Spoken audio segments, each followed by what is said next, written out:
Good evening, everyone. Yeah, let's thank God for all the mercies and all the grace and His protection and kindness towards us.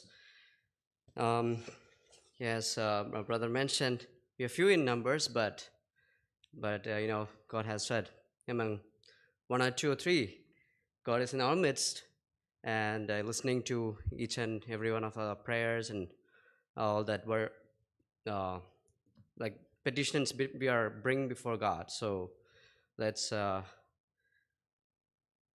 take this time to pray for our dear ones and also for various matters like around the world. Like, especially these days, we are hearing news about persecutions, especially from my hometown, like in India, like for believers as well as evangelists.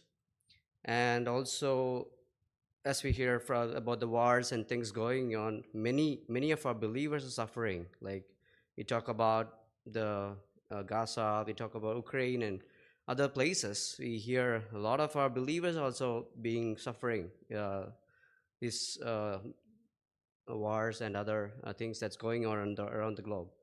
So we need to, as believers and as children of God, it's our duty, our responsibility to stand for them in with prayers. When we are here, um, when we have the strength and ability, let's all pray together for them, for all of our dear ones too. On a personal note, I would like to thank each one of you for remembering all of us, especially our little one, Harold. We've been going through a little bit of the weather, under the weather right now. But God is giving each one of us strength, especially Harold. So, and as you know, Andrea was also having pelvic issues after the pregnancy. So she started her physical therapy, and it's helping a lot. And uh, we are thankful that you're also praying for her for her recovery, complete recovery. So also, it's a great blessing that we have our mom here. So especially when I'm working and she has to go to this therapy and sessions and all. So looking after the baby, it's like a big thing. So we are thankful that she's here. She's also having some ailments like hand issues and stuff, but by grace of God, she's also doing okay. So please continue remembering all of us in your prayers. Um, okay, so without continuing, without saying further, let's turn to for a small devotion. I'm hoping to stop in like 10-15 minutes. So let's turn to John chapter 6 from verse 1 to 11. This is a very familiar portion. So I'll quickly read that first. After these things, Jesus went over the Sea of Galilee, which is the Sea of Tiberias. Then a great multitude followed him, because they saw his signs which he performed on those who were diseased. And Jesus went up on the mountain, and there he sat with his disciples. Now the Passover, a feast of the Jews, was near. And Jesus lifted up his eyes, and seeing a great multitude coming toward him, he said to Philip, "Where shall we buy bread that these may eat?" But this he said to test him, for he himself knew what he would do. Philip answered him, 200 denarii worth of bread is not sufficient for them, that every one of them may have a little. One of his disciples, Andrew, Simon Peter's brother, said to him, "There is a lad here who has 5 barley loaves and 2 small fish, but what are they among so many?" Then Jesus said, "Make the people sit down." Now there was much grass in the place, so the men sat down, in number about 5,000. And Jesus took the loaves, and when he had given thanks, he distributed them to the disciples, and the disciples to those sitting down, and likewise of the fish as much as they wanted. We are very familiar with this portion, and this incident happened during the Jesus ministry. We see a big miracle happening, but I'm not focusing on the miracle that happened. But on the lad that was there, so probably he also heard about Jesus and his miracles and all those things, and might have taken permission from his parents and came to hear what Jesus had to say. So, but he had his meal ready. He knows that it might be taking a long time, and he has his meal ready with him: five loaves of bread and two fish. He came prepared, but you know that as the sermon goes, might be taking a long time, and then Jesus was like, "Oh, how do we feed them? Like it's gonna be a long time, and people might be hungry." So, and here we see two responses: one from Philip and one from Andrew. Philip was so disheartened. How much we don't have enough money to buy all these people food. And then Andrew, on a positive note, say, "Oh, there's one lad who has five barley loaves and two small fish." And I'm not also going to talk about their attitude, but going to talk again about the boy. I was thinking, like, if I was that child, I mean, I might have heard about Jesus and his miracles, but I would still think, what is Jesus going to do with this five loaves of bread and two fish? How he's going to feed these people, these many people? Oh, I have seen him heal people, but not maybe he can turn water to wine. But how can he feed these many people with these five loaves of bread and two fish?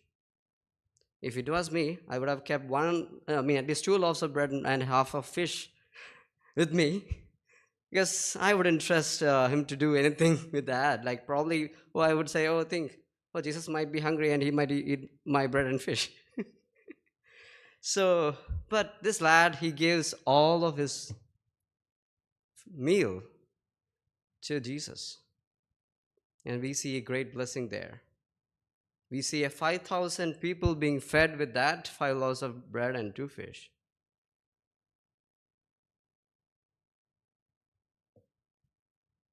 And I was thinking, like, if that child, like, he might have not thought too much, maybe not the way I thought or anything, but still he gave it up, like gave his food up, so that a multitude was fed. Now, I'm going to turn your attention to another incident. It's in the Old Testament. Let's turn to 1 King chapter 17, verse 8 to 16. Then the word of the Lord came to him, saying, "Arise, go to Zarephath, which belongs to Sidon, and dwell there. See, I have commanded a widow there to provide for you." So he arose and went to Zarephath. And when he came to the gate of the city, indeed a widow was there gathering sticks. And he called to her and said, "Please bring me a little water in a cup that I may drink." And as she was going to get it, he called to her and said, "Please bring me a morsel of bread in your hand." So she said, "As the Lord your God lives, I do not have bread, only a handful of flour in a bin, and little oil in a jar. And see, I'm gathering a couple of sticks, that I may go in and prepare it for myself and my son, that we may eat it and die." And Elijah said to her, "Do not fear. Go and do as you have said. But make me a small cake from it first, and bring it to me, and afterward make some for yourself and your son. For thus says the Lord of God of Israel, the bin of flour shall not be used up, nor shall the jar of oil run dry, until the day the Lord sends rain on the earth." So she went away and did according to the word of the Elijah, and he and her household ate for many days. The bin of flour was not used up, nor did the jar of oil run dry, according to the word of the Lord which he spoke by Elijah. Here we see another incident. So you're familiar with that too. Prophet Elijah, and he prayed for no rain, for God to teach the children of Israel.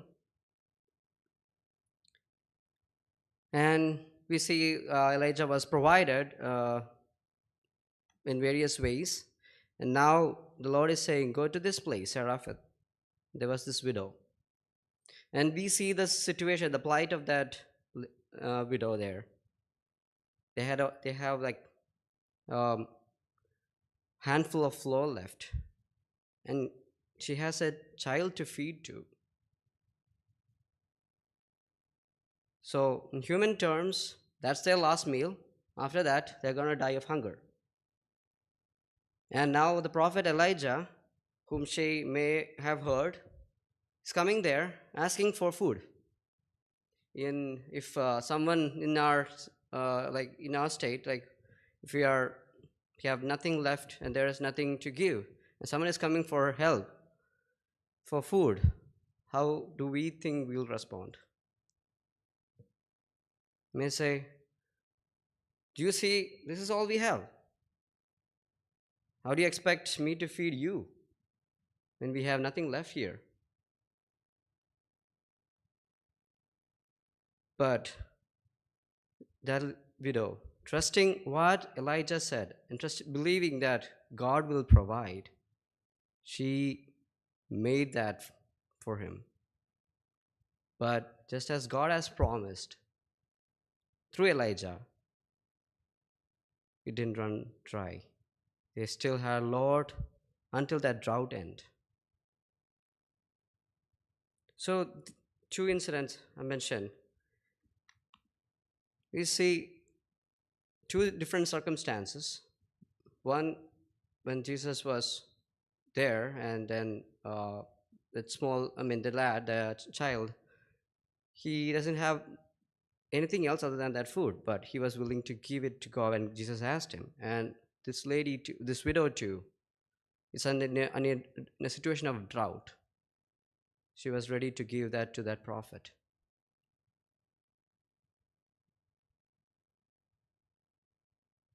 Sometimes in our life, we think the resources we have with us is so limited. How can I do those things with these limited resources I have? Maybe God is asking you to do such thing, and in worldly terms, or like in the logical terms, it's quite impossible for us to do. We might ask, why is God asking me to do that in spite of knowing my situation, the situation that He had let happen in our life? Why is God asking me to do that? We might have questioned that many times in our life, and we might have backed out of the very many situations because, oh, I don't have the money, I don't have the ability, I don't have the knowledge, I don't have those things.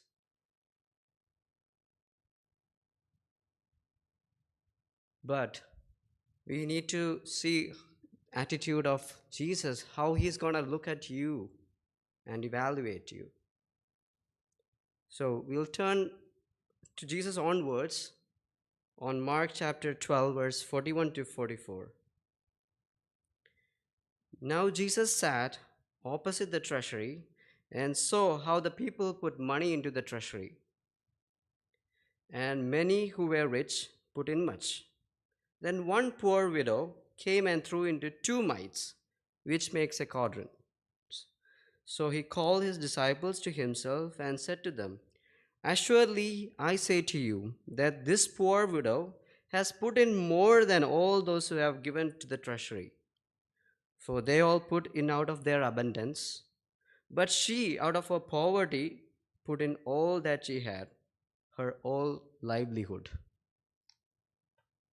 It's a powerful statement. It's a powerful statement from Jesus Christ himself. He was watching this number of people who was putting their money in the treasury. How he particularly noticed that lady who out of her livelihood, like entire savings that she had, she was ready to give it for God.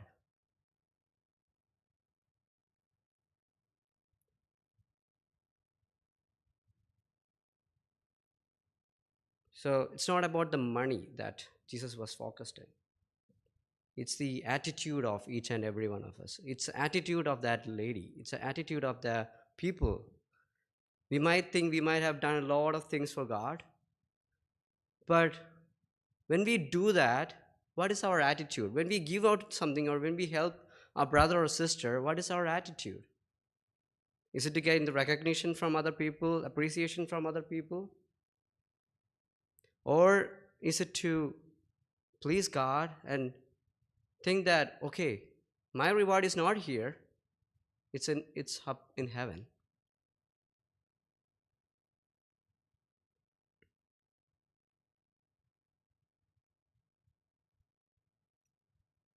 Also, as I was mentioning, we may think, okay, I don't have much resources I have to do those things, but we should be understanding we have very time limited here, and also the resources that God gives is what we just need.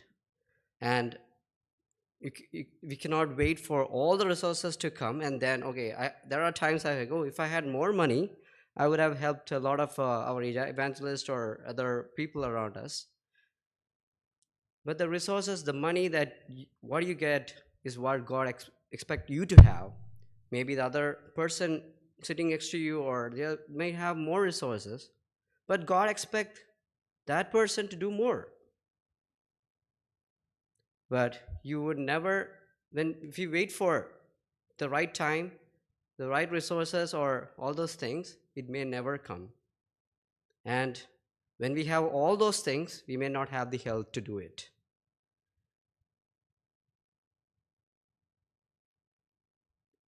Also, when we do things, let's not do like Ananias and Sapphira.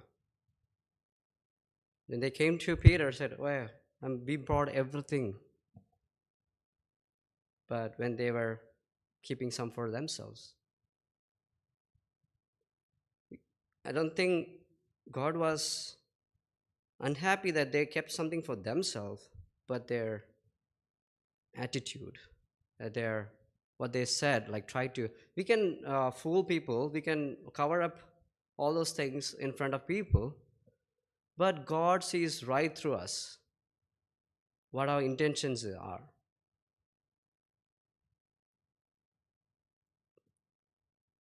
So if you do something out of obligation or murmuring, that is not pleasing to God. And even when we think we have done so much for God, that I don't know how God is going to think about it, because He sees right through all our actions and our deeds. So let's be very careful when we do things. And also, we know the uh, parable of talents. So let's not be like the person, oh, I have only one talent and let's hide it somewhere because yeah, there are other people with more talents here. Let them do it. Let my talent, the one talent, let me sit down quietly somewhere, hiding. That's not what God expected from us. After our time here, when we meet Him up in the glory, what is the commendation that we are going to expect from Him? Is He going to say, well done, good and faithful servant. You have been faithful with a few things. I will put you in charge of many things. Come and share your master's happiness. Is that the commendation that we are expecting? If so, like we need to reevaluate our thought processes and our attitude towards giving, and uh, how much time we don't know how much time we have left here, but the time that He has given us, let's make it to good use. Whatever resources and talent, like may not be money, may not be just time or anything, whatever you can do for God, whatever He has burden in your heart to do, may God help you. And we have seen the blessings out of it. God never leaves a person who had committed for Him. We have seen the blessings in Seraph, and also we have seen the blessings of the five laws.